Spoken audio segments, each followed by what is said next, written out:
Hello दोस्तों, कैसे हैं आप सब। और आप लोगों की प्रीलिम्स की तैयारी कैसी चल रही है। हम जो सीरीज़ लेके आए हैं, क्या है इसमें 20,000 क्वेश्चन के माध्यम से हम पूरा आपका प्रीलिम्स का सिलेबस कंप्लीट करा रहे हैं। जिस किसी ने इसके पहले की वीडियो नहीं देखी है तो हमारे प्लेलिस्ट में जाके आप पूरा जो है एक एक करके पूरा डिटेल में देख सकते हैं।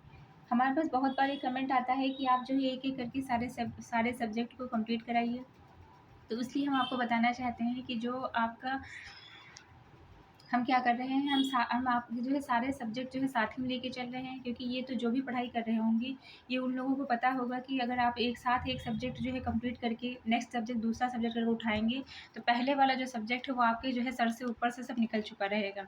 इसलिए क्या है कि सारे सब्जेक्ट को साथ में लेके चलना बहुत ज़्यादा ज़रूरी है। आप जो है 2 से 3 सब्जेक्ट दो एटलीस्ट 2 सब्जेक्ट तो साथ में बिल्कुल लेके चलिए, या जो है बहुत ज़्यादा कर सकते हैं तो आप जो है 3 सब्जेक्ट वो भी साथ में लेके चलिए। उससे क्या है कि आपका जो है साथ में पूरा रिदम बना रहेगा और साथ में ही आपकी सारे सब्जेक्ट की तैयारी एक साथ ही हो रही होगी।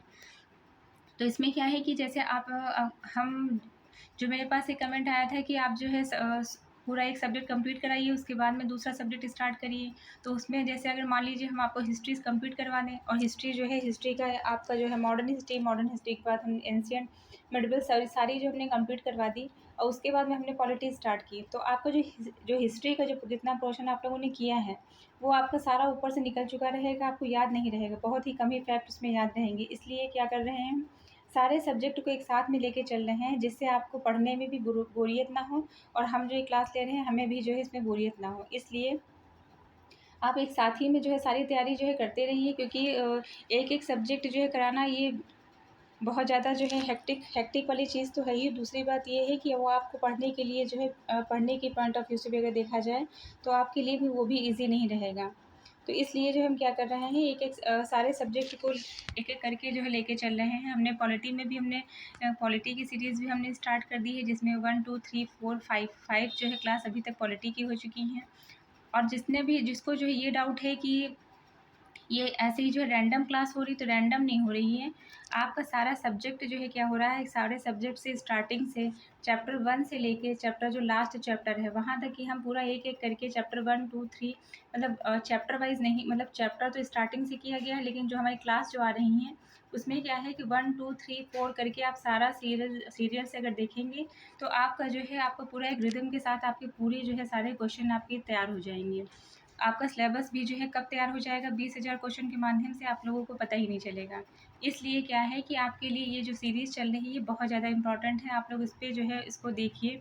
और अगर जो है एक बार नहीं समझ में आ रहा तो 2 से 3 बार पूरा जो है वीडियो को देखिए। और एक चीज़ और कहनी है, आप लोग करते क्या हैं, स्किप जो है आप लोगों ने देखा और देखने के बाद में अपने चैनल भी सब्सक्राइब कर दिया, लेकिन आप पूरा फुल वीडियो नहीं देख रहे हैं। जब तक आप उसको फुल वीडियो अगर देखेंगे नहीं तो आपको जो है इसका कोई बेनिफिट नहीं मिलेगा। क्योंकि अगर मान लीजिए हमने आधे घंटे की, वैसे तो मेरी क्लासेस बहुत ज़्यादा लंबी रहती नहीं है, आधे घंटे की रहती है। आधे घंटे तो आप एक जगह बैठ ही सकते हैं। अगर आप यूपीएससी या यूपीपीएससी की तैयारी कर रहे हैं तो आप आधे घंटे तो आप जो है रेगुलर एक जगह बैठेंगे ही ना। आधे घंटे बैठने के बाद में जो है आप क्या कर सकते हैं, फिर थोड़ा सा ब्रेक देके आप फिर से दूसरी क्लास स्टार्ट करिए। कोई 5 से 6 घंटे की क्लास तो मेरी हो नहीं रही है कि आपको जो है करने में दिक्कत हो रही है कि हाँ हमने देखा और हमने 5 मिनट देखा, उसके बाद में हमने दूसरी क्लास देख ली। तो इससे कोई मतलब नहीं निकलेगा जब तक आप पूरा इसको नहीं देखेंगे। तो इसका लाभ भी आपको तभी मिलेगा इस सीरीज़ का, जब आप पूरी जो है क्लास को पूरा देखेंगे। और अगर आपको जो है डाउट हो रहा है तो आप 2 से 3 बार जो है ये क्लास को देखिए, जिससे जो है आपके सारे फैक्ट्स पूरा क्लियर हो जाएँगे। और हम क्या कर रहे हैं, हम तो एक दूसरे से कनेक्ट करते हुए आप लोगों को बताते रहते हैं बीच में कि अगर जैसे मान लीजिए कि हम पॉलिटी पढ़ा रहे हैं, पॉलिटी से रिलेटेड अगर हमको कोई फैक्ट जो है हिस्ट्री से अगर कोई जो है मैच कर रहा है, हिस्ट्री से हो गया या आपका जो है साइंस या कहीं भी कोई डेट है या ईयर है, कुछ भी अगर जो है एक दूसरे से इंटरलिंक कर रहा है तो हम वो भी तुरंत यहाँ पे लेके आपको बता देते हैं। तो आप ये मत समझिए कि आपकी जो पॉलिटी की पढ़ा रहे हैं तो सिर्फ पॉलिटी चल रहा है, पॉलिटी पढ़ा रहे हैं उसमें हम हिस्ट्री भी ले आ रहे हैं, उसमें हम आपका जो है साइंस भी ले आ रहे हैं। अगर उससे रिलेटेड जो है कोई ईयर अगर हमें याद आ गया तो हम उसको भी ले आ रहे हैं इसी में। इन्वायरमेंट की भी जो सीरीज़ इसी में आ जाती है। तो इसलिए ये जो सीरीज़ है ये आपके लिए बहुत ज़्यादा बेनिफिट होने वाली है, इसकी बेनिफिशियल बहुत ज़्यादा साबित होने वाली है। और दूसरी एक बात और, जो भी लोग जो है यूपीएससी का जो मेंस का जो एग्ज़ाम चल रहा है, जो भी उसको देख रहे होंगे और जिन भी लोगों ने हमारी जो पहले की जो सीरीज़ जो इसके पहले जो अभी तो हमने जो स्टार्ट की है, तो मुश्किल से 20,000 वाली सीरीज़ तो हमने मुश्किल से जो है 1 हफ़्ता ही हुआ है, शायद उससे भी कम हुआ है, हमने स्टार्ट किया है। उससे पहले क्या था, उससे पहले जो हम प्रीलिम्स जो मेंस का पूरा फोकस जो होके जो हमारी 5 क्वेश्चन की जो है आंसर राइटिंग की जो प्रैक्टिस चलती थी, उसको जो है जो रेगुलर बेसिस पे जो देख रहे होंगे और जो लोग जो है यूपीएससी का जो पेपर देखे होंगे, क्योंकि जो भी जो है जो भी स्टूडेंट जो है पढ़ रहे होंगे तो यूपीएससी का एग्ज़ाम तो पेपर तो देख ही रहे होंगे एटलीस्ट उसका, मेंस का। तो उसमें क्या है कि आप जो उसको देखेंगे तो आपको समझ में आएगा कि कितने सारे क्वेश्चन जो है डायरेक्ट जो हमने जो वहाँ पढ़ाया है, डायरेक्ट एक दूसरे से, तो डायरेक्ट या तो कोई क्वेश्चन है डायरेक्ट नहीं पूछा गया है तो उसी को जो है मतलब घुमा कर वही क्वेश्चन जो है आपका रिपीट यहाँ पे हो गया है। तो आप जब उसको देखेंगे तब आपको समझ में आएगा कि वो जो सीरीज़ जो चल रही है मेंस वाली वो कितनी ज़्यादा इंपॉर्टेंट है। उसमें हम क्या कर रहे हैं, यूपीएससी एंड यूपीपीसीएस के जो है जो पीवाईक्यू हैं, पीवाईक्यू के साथ-साथ हम क्या लेके आ रहे हैं, उसमें हमारा जो है मॉडल क्वेश्चन भी रहता है। अब मॉडल क्वेश्चन जो है ऐसे नहीं कहीं से भी उठा लिया, मॉडल क्वेश्चन भी ठीक-ठाक ही मॉडल क्वेश्चन रहता है, जो कि आपका यूपीपीसीएस के लिए और आपका जो है यूपीएससी के लिए, दोनों ही एग्ज़ाम के पॉइंट ऑफ व्यू से मोस्ट इम्पॉर्टेंट है। उसको हम पूरा करंट के साथ अपडेट करते हुए पूरा कंप्लीट करा रहे हैं। अगर जैसे ही आपका ये जो सीरीज़ जो चल रही है प्री वाली, जैसे ही आपकी हो जाती है, हम फिर से उस सीरीज़ को कंटिन्यू कर देंगे। आपका ये एग्ज़ाम अभी जो टेंटेटिव डेट है 12 अक्टूबर को है, अगर मान लीजिए तब कन्फर्म डेट तो वैसी वही है वैसे, उसी डेट में अगर एग्ज़ाम आपका होता है तो उसके बाद में जो है हम क्या करेंगे, उस सीरीज़ को फिर से कंटिन्यू करेंगे। तो जो भी बच्चे जो है यहाँ पे आप, चाहे वो 2025 का उनको एग्ज़ाम देना हो या आगे जो है नेक्स्ट ईयर जो है आपको जो 2026 का एग्ज़ाम देना हो, तो आप उस सीरीज़ को भी जो है ध्यान से देखिए। आप ये मत समझिए कि हम जो है हम प्री तैयार करेंगे उसके बाद भी हम मेंस तैयार करेंगे, या हम मेंस तैयार करेंगे फिर प्री बाद में तैयार, ऐसा कुछ नहीं। प्री और मेंस की तैयारी आपके साथ में होती है, क्योंकि अभी का क्या है, अभी का सीन ये है कि चूँकि आपका जो एग्ज़ाम जो है 12 अक्टूबर को लगा हुआ है, तो इसलिए बहुत कम टाइम है, इसलिए हम पूरा प्रीलिम्स पे जो है फ़ोकस्ड होकर पूरा प्रीलिम्स के लेक्चर लेके आ रहे हैं। वैसे क्या है, वैसे आप प्रीलिम्स का और मेंस का पूरा जो है साथ में ही तैयारी करिए। तो जो भी जो है यहाँ पे प्रीलिम्स की क्लासेस देख रहे हैं, तो उसके बाद में आप मेंस का भी जो है क्लास ज़रूर देखिए, क्योंकि जो हमारे चैनल पे रेगुलर जो देख रहे हैं उनको तो ये पता है कि वो बहुत ज़्यादा जो है बहुत अच्छी जो सीरीज़ है वो मेंस की। लेकिन जो नहीं आए हैं वहाँ पे, जो फर्स्ट टाइम जो है ये प्रीलिम्स का ही देख रहे हैं, तो वो लोग भी वहाँ पे जाके उसको ज़रूर देखिए। तो आपको पता चलेगा कि कितनी ज़्यादा जो है अच्छी सीरीज़ है वो मेंस की। तो अभी हम क्या कर रहे हैं, अभी हम प्रीलिम्स पे पूरा फ़ोकस्ड होकर प्रीलिम्स की तैयारी कर रहे हैं, जिसमें हमने क्या स्टार्ट किया है, पॉलिटी पॉलिटी भी पढ़ा रहे हैं साथ में। पॉलिटी, चूँकि पॉलिटी से जो है कम से कम 18 से 20 क्वेश्चन तो आते ही आते हैं, तो इसका एवरेज इतना रहता है कितने क्वेश्चन इसमें से आने ही आने हैं। जिसको डिटेल में पॉलिटी पढ़नी है तो वो क्या कर सकता है, वो हमारी जो लक्ष्मीकांत की जो सीरीज़ चल रही है, जिसमें हमने क्या किया है, 20 जो है 20 चैप्टर अभी तक हमने कंप्लीट कर लिए हैं।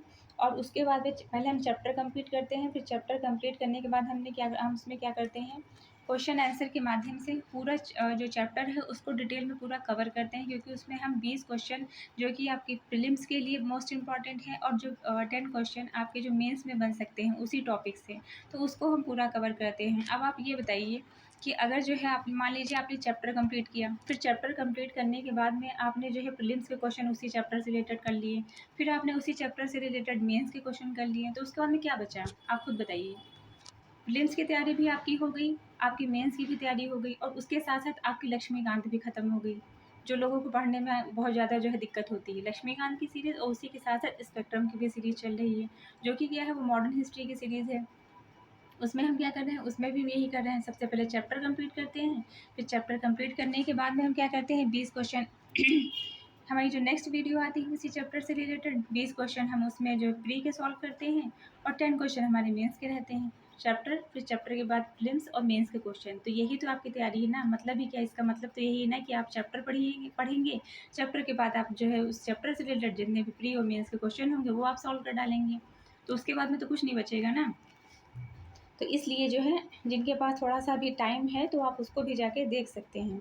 और बाकी जो लोग प्रीलिम्स पे पूरा फ़ोकस्ड हैं, तो प्रीलिम्स के लिए भी वो सीरीज़ अगर देखेंगे तो आपको जो है कोई उसमें ज़्यादा उसमें दिक्कत नहीं होगी, क्योंकि बहुत ज़्यादा जो है अगर देखा जाए तो एक जो चैप्टर है वो 1 घंटे से, एक कोई चैप्टर 1 घंटे का है, कोई आधे घंटे का है, ऐसे ही है। तो आप अगर मान लीजिए क्वेश्चन आंसर को जो मिला लेते हैं तो आपके जो है 20-30 घंटे की ज़्यादा क्लास नहीं होगी उसमें।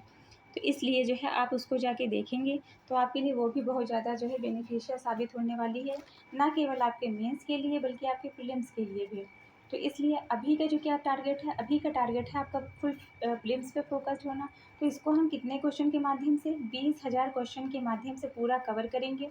आप लोग उसको देखते रहिए और देखेंगे, और देखने के साथ साथ आप पूरा जो है वीडियो देखेंगे, ना कि आप जो है 5 मिनट देख के या 6 मिनट देख के जो उसको छोड़ देंगे, क्योंकि फुल अगर आप नहीं देखेंगे तो आपको उसका कोई बेनिफिट मिलेगा नहीं। तो हम देखेंगे इसमें क्या है। पहला जो क्वेश्चन है, बातें बहुत ज़्यादा हो गई, स्टार्ट करते हैं अपनी क्लास को। पहला क्वेश्चन क्या है, भारतीय संविधान का छुआछूत उन्मूलन से संबंधित जो अनुच्छेद है। अब इसमें हमने क्या किया था, जो पॉलिटी का था, आप हमारी जो प्लेलिस्ट में जाएंगे तो आप वहाँ पे देखेंगे कि पॉलिटी के 1 2 3 4 5 क्लास अभी तक कंप्लीट हो गई है, जो कि चैप्टर 1 से हैं। सारे एक एक करके जो है एक एक चैप्टर हम उससे जो है उन क्लास के माध्यम से कंप्लीट करा रहे हैं। वही चीज़ आपकी जो है हिस्ट्री में भी है, और वही चीज़ आपकी बायो में भी है, और वही चीज़ आपकी जो ज्योग्राफी, जो इंडियन ज्योग्राफी हमने स्टार्ट किया है उसमें भी वही चीज़ है। तो आप लोग उसमें जो है जाइए और देखिए। और कल हमने बार बार बोला था कि आप लोग प्रियम्बल याद कर लीजिएगा। पता नहीं आप लोगों ने याद किया भी है कि नहीं याद किया। अगर याद कर लेंगे तो उससे आपको बहुत ज़्यादा बेनिफिट होने वाला है। भारतीय संविधान का छुआछूत उन्मूलन से संबंधित अनुच्छेद कौन सा है? अनुच्छेद है 17। इसको हम देखेंगे। संविधान के अनुच्छेद 17 के अंतर्गत छुआछूत का उन्मूलन कर दिया गया है। इसे भारतीय नागरिकों के मौलिक अधिकारों के रूप में मान्यता दी गई है। संसद सन 1955 में अस्पृश्यता अपराध अधिनियम 1955 में पारित किया। अब यह क्या है, अब आप यहाँ पे क्या फैक्ट याद रखेंगे, इससे जो है कि संसद के द्वारा 1955 अस्पृश्यता अपराध अधिनियम कब पारित किया गया था, तो ये आपका पारित किया गया था 1955 में। और दूसरा क्या है कि भारतीय संविधान के जो है 17 संविधान के अनुच्छेद जो 17 है वह किससे संबंधित है, तो वह छुआछूत से संबंधित है। नेक्स्ट क्या है, निम्नलिखित में से कौन सा संविधान के अनुच्छेद 21 के दायरे में नहीं आता है, तो कौन है? मृत्युदंड इसके अंतर्गत नहीं आता है। एक चिकित्सक द्वारा घायल को चिकित्सीय सहायता प्रदान करना, कार्यस्थल पर महिलाओं का लैंगिक उत्पीड़न से संबंधित है। अब इससे जो रिलेटेड कौन सा फैक्ट है, मतलब इससे रिलेटेड जो कौन सा केस है, तो वो आपका है विशाखा गाइडलाइन। विशाखा जो गाइडलाइन का जो केस है वो इससे संबंधित है। नेक्स्ट क्या है, आपसे ये भी क्वेश्चन डायरेक्ट पूछा जा सकता है कि कार्यस्थल पर महिलाओं पर लैंगिक उत्पीड़न से संबंधित जो वाद है वो कौन सा वाद है, वो विशाखा का वाद है। विशाखा गाइडलाइन इसमें दी गई है। पानी की गुणवत्ता को जो है दूषित करना, तो ये सारे जो है अनुच्छेद 21 के अंतर्गत आते हैं। इसको हम डिटेल में देखेंगे। संविधान के अनुच्छेद 21 के दायरे में मृत्युदंड नहीं आता है। चिकित्सक द्वारा घायल को चिकित्सीय सहायता, परमानंद बनाम भारत संघ। अब आपसे ये क्वेश्चन पूछा जा सकता है कि चिकित्सक के द्वारा घायल को चिकित्सीय सहायता से संबंधित कौन सा वाद है, तो ये आपका वाद है परमानंद बनाम भारत संघ। फिर क्या है, कार्यस्थल पर महिलाओं के लैंगिक, अभी हमने क्या देखा था, अभी हमने इसको बताया था। देखिए क्या है, विशाखा जो है गाइडलाइन, विशाखा का मामला इससे संबंधित है। फिर क्या है, स्वच्छ जल संविधान के कौन से अनुच्छेद 21 में शामिल है। नेक्स्ट हम देखेंगे भारतीय संविधान के अनुच्छेद 25 का संबंध है। भारतीय संविधान का जो अनुच्छेद 25 है उसका संबंध किससे होता है, वह अंतःकरण की और धर्म को आबाद रूप से मानने और आचरण करने की स्वतंत्रता से संबंधित होता है। भारतीय संविधान का जो अनुच्छेद 21 है उसका संबंध किससे है, धर्म की स्वतंत्रता से है। नेक्स्ट क्वेश्चन हम देखेंगे, किसी अपराध के अभियुक्त को स्वयं अपने विरुद्ध गवाह बनने के लिए बाध्य नहीं किया जा सकता है। भारतीय संविधान के किस अनुच्छेद के अंतर्गत कहा गया है, तो अनुच्छेद 20 के अंतर्गत कहा गया है कि किसी भी जो है अपराध का अभियुक्त है, मतलब कोई भी जो है क्रिमिनल है, कोई भी जो है किसी ने कोई क्राइम किया है, तो उसको अपने विरुद्ध ही गवाही देने के लिए उसे विवश नहीं किया जा सकता है। इसके संदर्भ में हम पूरा इसको देखेंगे। आर्टिकल जो 20 है वो क्या बात करता है, अपराध के लिए दोषसिद्धि के संबंध में संरक्षण से संबंधित है। इस अनुच्छेद में 3 बातें उल्लिखित की गई हैं। पहले में क्या किया गया है, कोई व्यक्ति किसी अपराध के लिए तब तक दोषसिद्ध नहीं ठहराया जाएगा जब तक उसने ऐसा कोई कार्य करने के समय जो अपराध के रूप में आरोपित है किसी प्रवृत्ति, विधि या अतिक्रमण नहीं किया है। यह उससे अधिक शास्ति का भागी नहीं होगा जो उस अपराध के लिए किए जाते समय प्रवृत्ति विधि के अधीन आरोपित की जा सकती हैं। नेक्स्ट हम देखेंगे, किसी व्यक्ति को एक अपराध के लिए एक से अधिक बार अभियोजित या दंडित नहीं किया जा सकता है। किसी अपराध के लिए अभियुक्त किसी व्यक्ति को स्वयं को अपने विरुद्ध साक्षी के रूप में बाध्य नहीं किया जाएगा। नेक्स्ट क्या है, भारतीय संविधान के निम्नलिखित में से किस अनुच्छेद में से यह व्यवस्था की गई है कि सभी अल्पसंख्यकों को अपनी रुचि के शिक्षण संस्थानों की स्थापना या प्रशासन का अधिकार होगा? कौन सा आर्टिकल है? आर्टिकल 30 के अंतर्गत। आर्टिकल 30 क्या बात करता है कि धर्म या भाषा पर आधारित सभी अल्पसंख्यक वर्गों को अपनी रुचि के शिक्षण संस्थानों की स्थापना और प्रशासन का अधिकार होगा। नेक्स्ट हम देखेंगे भारतीय संविधान का कौन सा अनुच्छेद बच्चों के शोषण के विरुद्ध मौलिक अधिकार से संबंधित है? कौन सा अनुच्छेद है? अनुच्छेद 24 जो है बच्चों के शोषण के विरुद्ध मौलिक अधिकार से संबंधित है। अनुच्छेद 23 और 24 शोषण के मतलब अगर आपसे पूछा जाता है कि शोषण के विरुद्ध अधिकार से संबंधित कौन सा आर्टिकल है, तो आर्टिकल जो है 23 और 24 है।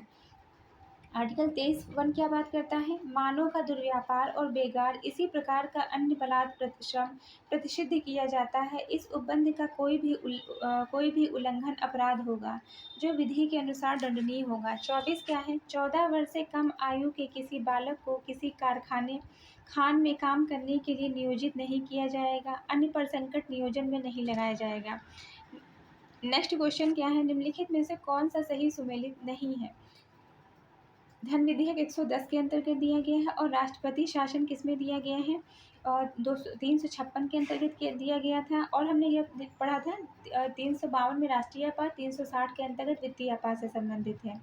न्यायिक पुनरीक्षण संबंधित है 243 से। ये जो है ये आपका गलत है। समान नागरिक संहिता संबंधित है 44 से। और जो 40 में हमने क्या देखा था? ग्राम पंचायतों के गठन से संबंधित है। तो इसको हम फिर से देखेंगे। इसमें क्या है? अनुच्छेद 110 का संबंध है धन विधेयक से। 356 का संबंध है राज्यों में संवैधानिक तंत्र के विफल हो जाने की दशा में उपबंध से संबंधित है। अनुच्छेद 243 का संबंध स्थानीय शासन से संबंधित है। अनुच्छेद 44 संबंधित है नागरिकों के लिए समान सिविल संहिता से। और अनुच्छेद 137 का संबंध किससे है? निर्णयों या आदेशों का उच्चतम न्यायालय के द्वारा पुनर्विलोकन से संबंधित है। नेक्स्ट क्वेश्चन हम देखेंगे सूची 1 को सूची 2 के साथ सुमेलित करना है। इसमें क्या है? 40 का संबंध किससे है? ग्राम पंचायतों के गठन से है। 41 का संबंध किससे है? काम करने का अधिकार से संबंधित है। 44 है समान सिविल संहिता। 48 है कृषि एवं पशुपालन व्यवस्था से संबंधित है। किससे संबंधित है? कृषि और पशुपालन व्यवस्था से। नेक्स्ट क्वेश्चन हम फिर से इसको देखेंगे। ग्राम पंचायतों का गठन 40 है, काम करने का अधिकार 41 है, समान नागरिक संहिता 44 है, कृषि एवं पशुपालन का व्यवस्था किससे संबंधित है? 48 से। नेक्स्ट क्वेश्चन क्या है? भारतीय संविधान का कौन सा अनुच्छेद भारत की विदेश नीति से संबंधित है? हमने इसको पहले भी देखा है। कौन सा अनुच्छेद है? अनुच्छेद 51 है। अनुच्छेद 51 किससे संबंधित है? अनुच्छेद 51 का संबंध किससे है? विदेश नीति से। भाग 4 में क्या दिया गया है? डीपीएसपी दिया गया है। और ये आपका जो डीपीएसपी का जो प्रावधान है ये कहाँ से लिया गया था? तो ये आयरलैंड से लिया गया था। और इसके अंतर्गत जो है अनुच्छेद 51 के अनुसार राज्य जो है अंतर्राष्ट्रीय शांति और सुरक्षा में अभिवृद्धि, राज्यों के बीच न्यायसंगत सम्मानपूर्ण संबंधों को अक्षुण्ण रखने, अंतर्राष्ट्रीय विवादों का समाधान या वार्ता एवं मध्यस्थता करने तथा राष्ट्रों की पारस्परिक व्यवस्था को अंतर्राष्ट्रीय संधियों या कानून के प्रति भावना बढ़ाने का प्रयास करेगा। नेक्स्ट क्वेश्चन हम देखेंगे संविधान के किस अनुच्छेद के अंतर्गत भारत के राष्ट्रपति अध्यादेश जारी करने की शक्ति दी गई है? संविधान का जो अनुच्छेद है 123 के अंतर्गत राष्ट्रपति के अध्यादेश जारी करने की शक्ति दी गई है। और आपका 213 के अंतर्गत राज्यपाल के अध्यादेश जारी करने की शक्ति दी गई है। नेक्स्ट क्या है? संविधान के किस अनुच्छेद के अंतर्गत न्यायालय के द्वारा संसद की कार्यवाहियों की जांच करना प्रतिबंधित है? कौन सा आर्टिकल बात करता है कि न्यायालय जो है संसद की कार्यवाहियों की जांच नहीं करेगा? मतलब न्यायालय को संसद की कार्यवाहियों की जांच करने पर रिस्ट्रिक्शन लगाता है। कौन सा आर्टिकल? आर्टिकल 122 है। कौन सा आर्टिकल है? आर्टिकल 122। और आर्टिकल 122 में ये बात कही गई है। और आर्टिकल 123 क्या कहता है? राष्ट्रपति संसद के जो है विश्रांति काल में राष्ट्रपति अध्यादेश प्रख्यापित कर सकता है। नेक्स्ट हम देखेंगे निम्नलिखित में से कौन सा एक प्रावधान भारतीय संविधान के अंतर्गत संसद के सदस्यों के विशेषाधिकार और उन्मुक्तियों को निर्धारित करता है? कौन सा प्रावधान है? आर्टिकल 105। आर्टिकल 105 क्या रहता है? यह जो है भारतीय संविधान के अंतर्गत संसद के सदस्यों के विशेषाधिकारों तथा उन्मुक्तियों को निर्धारित करता है। नेक्स्ट क्वेश्चन हम देखेंगे। नेक्स्ट क्वेश्चन क्या है? भारत में सुधारात्मक याचिका उच्चतम न्यायालय में निम्न अनुच्छेदों के अंतर्गत दाखिल की जा सकती है। कौन से अनुच्छेद के अंतर्गत? 142 के अंतर्गत। भारत में जो सुधारात्मक याचिका है वह उच्चतम न्यायालय के द्वारा दाखिल की जा सकती है। किसके अंतर्गत? 142 के अंतर्गत। सुधारात्मक याचिका सुधारात्मक याचिका की अवधारणा संविधान के अनुच्छेद 142 के विश्लेषण से निकलती है। सुप्रीम कोर्ट द्वारा पहली बार रूपा अशोक खुर्रा बनाम अशोक खुर्रा 2002 के मामले में सुधारात्मक याचिका का प्रयोग किया गया है। यह जो है प्राकृतिक न्याय के हनन के अंतर्गत आता है। यह किससे संबंधित है? सुधारात्मक याचिका संबंधित है आर्टिकल 142 के अंतर्गत। इससे संबंधित जो बात कौन सा है? रूपा अशोक खुर्रा बनाम अशोक खुर्रा 2002। जब हम बात करते हैं 2002 से, जब हम क्या बात करते हैं 2002 की, तो आप जो है 2002 से कौन कौन से फैक्ट आप याद कर सकते हैं? फिर से हम एक बार आपको जो रिकॉल करवा दे रहे हैं। 2002 क्या था? जैव विविधता अधिनियम पारित किया गया था। कब पारित किया गया था? 2002 में। जैव विविधता दिवस कब मनाया जाता है? अब ये आपका जो है क्वेश्चन कहाँ का है? इन्वायरमेंट का है। और आपको हम कहाँ पे जो है कनेक्ट करके बता रहे हैं? आपको हम बता रहे हैं पॉलिटी में। तो इस तरह से जो है आप एक दूसरे से, आपको कोई फैक्ट याद आ रहा है, एक दूसरे से कनेक्ट करते हुए, इंटरलिंक करते हुए आप चीज़ों को ऐसे ही याद कर सकते हैं। तो वो हमेशा के लिए आपके माइंड में फिक्स हो जाएंगी, ऊपर से नहीं निकलेगी। इसमें क्या है कि हमने क्या देखा? 2002 को जैव विविधता दिवस। और हमने क्या देखा था 2002 में? और क्या हुआ था? 2002 में हुआ था 86वां संविधान संशोधन। ये जो कि पॉलिटी का ही क्वेश्चन है। 86वें संविधान संशोधन जो है कब हुआ था? 2002 में हुआ था। इसके अंतर्गत क्या किया गया था? इसके अंतर्गत जो मौलिक अधिकार है, मौलिक अधिकार जो 10 सॉरी जो मौलिक कर्तव्य हैं, 10 जो मौलिक कर्तव्य हैं, जिसे 42वें संविधान संशोधन 1976 के द्वारा जोड़ा गया था, उसमें जो 11वां जो मौलिक कर्तव्य जो जोड़ा गया है, तो उसके अंतर्गत वो किसके द्वारा जोड़ा गया था? और 86वें जो है संवैधानिक संशोधन 2002 के द्वारा जोड़ा गया था। आप इस तरह से एक दूसरे से कनेक्ट करते हुए सारे जो है फैक्ट्स को याद कर सकते हैं। इसलिए हम बार बार आपको कनेक्ट करना सिखा रहे हैं। नेक्स्ट क्या है? राज्यों में विधान परिषद के सृजन हेतु संविधान के अनुच्छेद में वर्णित प्रक्रिया को अपनाया जाता है। किसमें? किसके अंतर्गत? आर्टिकल 169 के अंतर्गत। राज्यों में विधान परिषद के सृजन हेतु संविधान के किस अनुच्छेद में वर्णित प्रक्रिया को अपनाया जाता है? 169 के तहत। नेक्स्ट हम देखेंगे भारतीय संविधान का अनुच्छेद 249 संबंधित है किससे? राज्य सूची के विषयों के संबंध में संसद की विधायी शक्तियों से। राज्य सूची के विषय में संसद की विधायी शक्तियों से संबंधित है। अनुच्छेद 249 के अनुसार राज्यसभा उपस्थित और मतदान करने वाले 2/3 सदस्यों के बहुमत से राज्य सूची को किसी विषय को राज्य सूची के किसी विषय को राष्ट्रीय महत्व का घोषित कर सकती है। राज्यसभा द्वारा ऐसे प्रस्ताव पास किए जाने पर संसद विषय पर कानून का निर्माण कर सकती है और ऐसे प्रस्ताव के प्रारंभ में 1 वर्ष के लिए लागू होता है, लेकिन यदि राज्यसभा चाहे तो हर बार इसे 1 वर्ष के लिए बढ़ाया जा सकता है। संसद जो है क्या कर सकती है? इसके अंतर्गत क्या बताया गया है? 249 के अंतर्गत राज्य सूची के विषयों पर जो है संसद मतलब राज्य सूची के विषय पर जो है कानून बना सकती है। राज्यसभा उपस्थित तथा मतदान करने वाले 2/3 सदस्यों के बहुमत से राज्य सूची के किसी विषय पर, मतलब इसमें पावर दी गई है। जो आर्टिकल 249 है वो क्या कहता है कि जो संसद है उस संसद को जो है संसद जो क्या कर सकती है, या ये संसद राज्यसभा में उपस्थित और मतदान लेने वाले जो 2/3 जो सदस्य हैं के बहुमत से राज्य सूची के किसी भी विषय पर जो विषय राष्ट्रीय महत्व का हो उस पर जो क्या कर सकती है? कानून बना सकती है। नेक्स्ट हम देखेंगे संविधान के किस अनुच्छेद में यह व्यवस्था की गई है कि राज्य शिक्षा प्राथमिक स्तर पर मातृभाषा में शिक्षा की पर्याप्त सुविधाओं की व्यवस्था करने का प्रयास करेगा। कौन सा है? 350 का काम। इसके अंतर्गत क्या बताया गया है कि 350 का कहता है कि प्रत्येक राज्य के अंतर्गत प्रत्येक स्थानीय प्राधिकारी भाषाई अल्पसंख्यक वर्ग के बालकों को शिक्षा के प्राथमिक स्तर पर मातृभाषा में शिक्षा की पर्याप्त सुविधाओं की व्यवस्था करने का प्रयास करेगा। राष्ट्रपति किसी राज्य को ऐसे निर्देश दे सकेगा जो वह सुविधाओं का उपबंध सुनिश्चित करने के लिए आवश्यक अथवा उचित समझता है। नेक्स्ट हम देखेंगे, नेक्स्ट क्या है? सूची 1 को सूची 2 से सुमेलित करना है। भारत का नियंत्रक महालेखा परीक्षक। भारत का नियंत्रक महालेखा परीक्षक किससे संबंधित होता है? 148 से। वित्तीय आयोग का संबंध है 280 से। प्रशासनिक अधिकरण संबंधित है 323 तक का। प्रशासनिक अधिकरण का संबंध किससे है? 323 तक का है। संघ लोक सेवा आयोग का संबंध किससे है? यह है 315 से। संघ लोक सेवा आयोग संबंधित है 315 से। भारत का नियंत्रक महालेखा परीक्षक संबंधित है 148 से। वित्त आयोग का संबंध 280 से है। प्रशासनिक अधिकरण का संबंध 323 तक का से है। और संघ लोक सेवा आयोग का संबंध किससे है? यह संबंधित है 315 से। नेक्स्ट हम देखेंगे भारतीय संविधान के निम्नलिखित में से किस अनुच्छेदों के द्वारा अंतर्राज्यीय व्यापार की स्वतंत्रता नियमित की गई है? कौन सा अनुच्छेद है? 301 से लेकर 307। 301 से लेकर 307 का संबंध किससे है? यह अंतर्राज्यीय व्यापार की स्वतंत्रता से संबंधित है।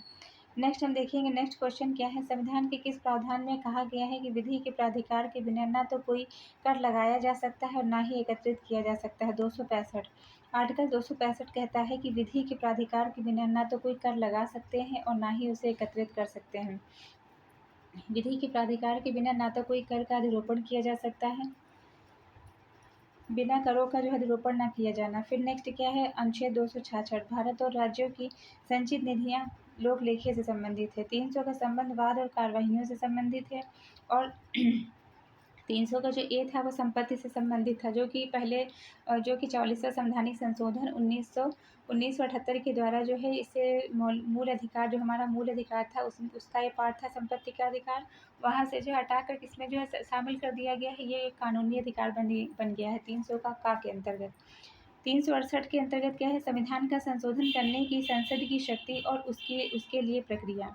नेक्स्ट हम देखेंगे सूची 1 को सूची 2 के साथ सुमेलित करना है।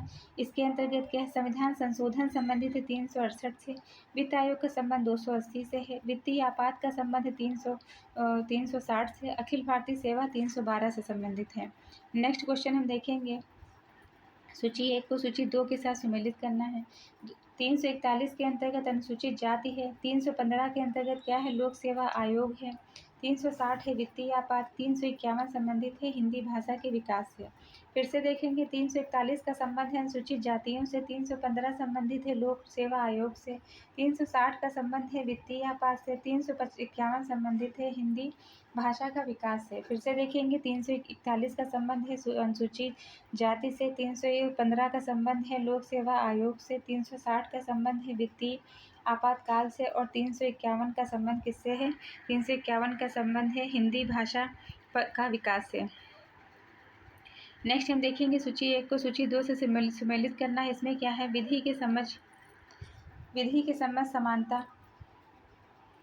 विधि की समझ समानता 14 के अंतर्गत कार्य करने का अधिकार। 41 के अंतर्गत कार्य हेतु सही मानवीय स्थितियां हैं। 42 के अंतर्गत 6 वर्ष से 14 वर्ष की आयु के बच्चों के लिए निःशुल्क और अनिवार्य शिक्षा का उपबंध। अनुच्छेद 45 के तहत नीति निर्देशक तत्व था। 86वें संविधान संशोधन 2002 के बाद 21 का के तहत अब यह मूल अधिकार बन गया है। अब अनुच्छेद 45 के अंतर्गत शैशव पूर्व देखभाल 6 वर्ष से नीचे आयु के बच्चों के लिए शिक्षा की व्यवस्था के अंतर्गत शामिल किया गया है। नेक्स्ट क्वेश्चन हम क्या देखेंगे? सूची 1 को सूची 2 के साथ सुमेलित करना है। 14 है समानता का अधिकार। 36 का संबंध जो है किससे है? नीति निर्देशक तत्व से संबंधित है। 74 संबंधित है मंत्रिपरिषद थे। और जो 368 का संबंध किससे है? ये संशोधन प्रक्रिया से संबंधित है। नेक्स्ट क्वेश्चन क्या है? सूची 1 को सूची 2 से सुमेलित करना है। इसके अंतर्गत जो है 76 का संबंध किससे है? भारत का महान्यायवादी। इसको क्या कहते हैं? भारत का प्रथम विधि अधिकारी के रूप में भी जानते हैं। नेक्स्ट क्या है? 148 संबंधित है भारत के नियंत्रक महालेखा परीक्षक से संबंधित है।